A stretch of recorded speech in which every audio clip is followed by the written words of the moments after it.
If one night you hear quiet footsteps inside your own home, don't be too quick to assume someone has broken in.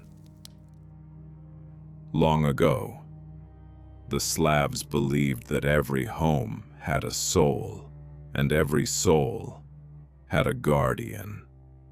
They called him the Domovoi. He wasn't a ghost, he wasn't a demon, and he wasn't a man. He belonged to the house itself. For generations, families believed he watched over them while they slept, protected their children, guarded their animals, and kept the fire alive through the longest winters. But every old legend ended with the same warning. Treat him with respect, because the guardian of the house could also become its judge.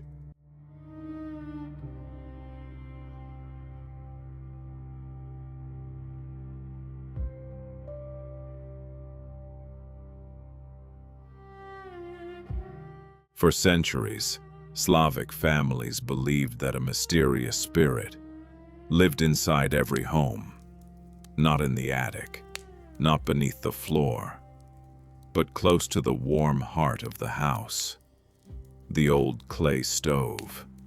They called him the Domovoi. Unlike the spirits of the forest or the swamp, he never sought to frighten anyone. His duty was simple: to protect the home, to keep the fire burning, to watch over sleeping children, and to quietly remind the family that this house was never truly empty. For generations, families believed that a peaceful home was never an accident. If the fire burned brightly, if the bread never spoiled, if the livestock stayed healthy, if children slept peacefully through the night, they would quietly thank the unseen guardian who shared their home. Few ever claimed to see him. Most only noticed the little things: a wooden spoon left in a different place, fresh firewood already waiting beside the stove, or footprints in the ashes that no one could explain. People believed the Domovoi asked for very little: only kindness, respect for the home, and the feeling that he belonged there as much as the family did. But no one truly knew where he had come from, or why he chose to stay inside human homes at all. Some said he had always existed, older than the villages themselves. Others believed he was not born at all, but created, and that is where the stories begin to split.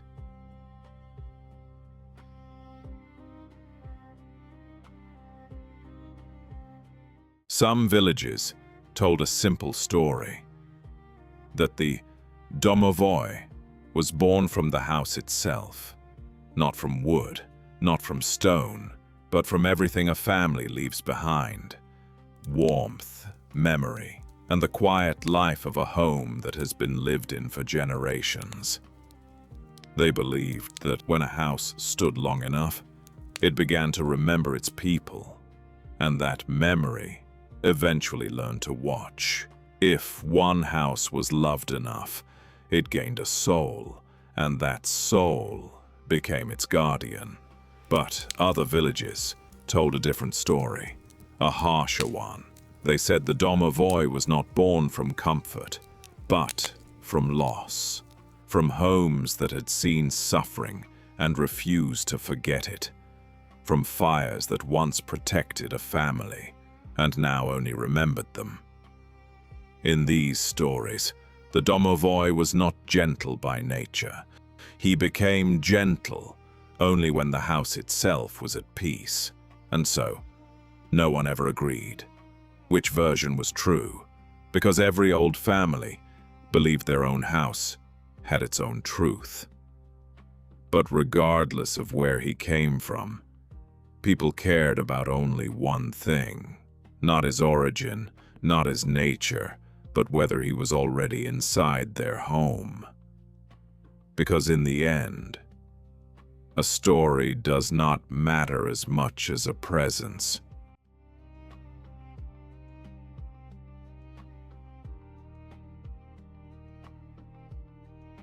At first, there were only small changes, the kind that are easy to ignore. A cup moved slightly from where it was left. A chair turned a little toward the stove. A door that was certain to be closed found slightly open in the morning. Nothing that could not be explained, nothing that demanded belief. And so people did what they always did. They ignored it. But in some homes, the feeling did not stay small. It grew quietly, not like fear, not like danger, but like awareness, as if the house itself had started noticing its own inhabitants. At night, when the fire in the stove burned low, some families said they could hear it. Not footsteps, not voices, something softer, a shift in the air, a pressure in the silence. The sense that someone had just been there and left the moment you tried to listen. And strangely, nothing ever felt broken, only arranged differently, as if someone had checked the home and decided everything was still in order. In the morning, fresh wood sometimes appeared near the stove, even when no one remembered bringing it in.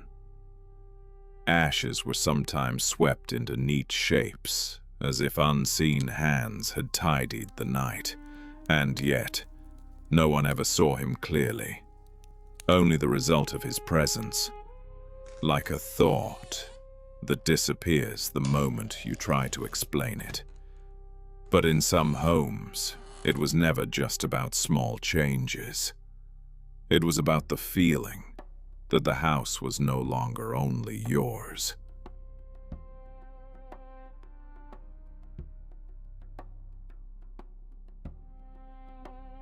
At first, the Domovoi was seen as a blessing, a quiet guardian, a silent helper, something that made a house feel alive but safe. But over time, people began to notice something else.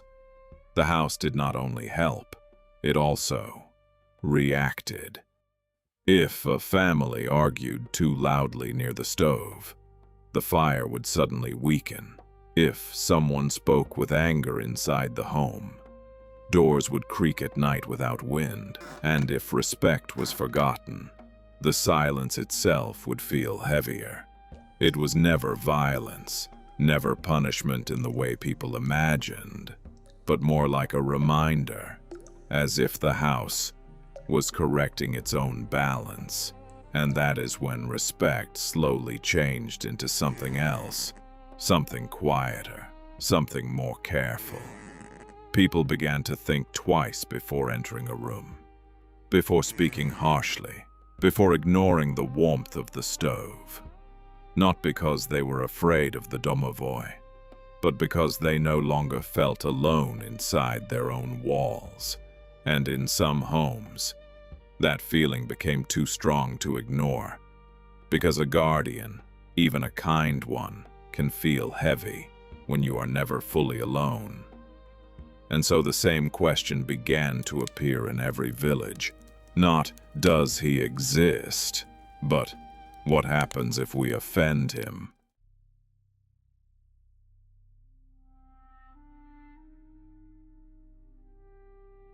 And so, people learned one important thing. The Domovoi could not be controlled, he could only be respected. He was not a servant, not a creature that existed to obey. He was a part of the home itself, and like everything living, he needed care. That is why families began to follow small traditions, simple things that were passed from parents to children. Before moving into a new house, people would not enter as strangers. They would speak quietly.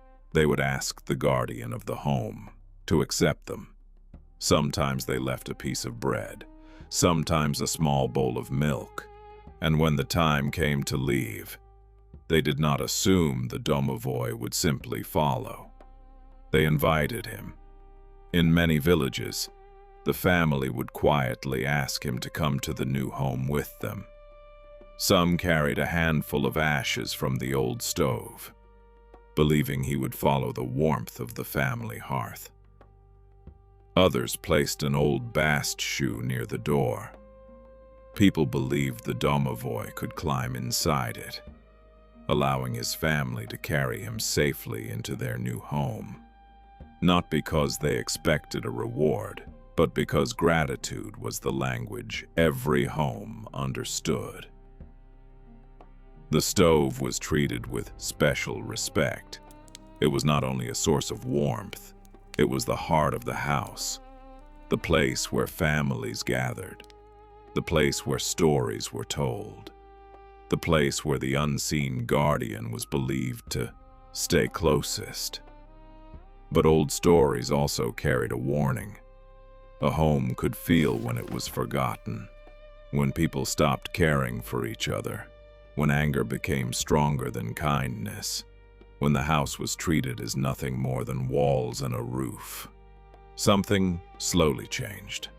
The fire no longer felt as warm, the rooms no longer felt as welcoming, and the silence inside the house became different.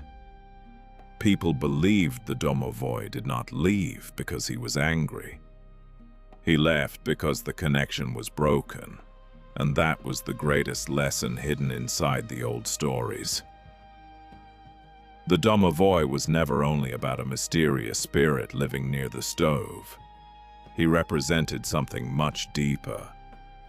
The idea that a home is not created by wood and stone alone. A home is created by the people inside it, by kindness, by memories, by the warmth that remains, even after the fire becomes ashes.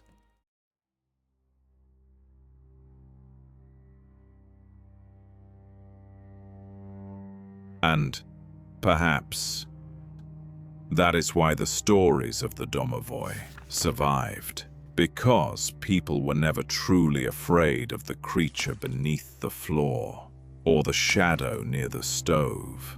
They were afraid of something much simpler, a home becoming empty, even when someone still lived inside it. So if one night you hear quiet footsteps in another room, or notice that something small has moved, a cup, a chair, a forgotten piece of bread near the stove, perhaps there is no reason to fear. Perhaps the old guardian is only reminding you that every home has a memory, and every memory wants to be remembered.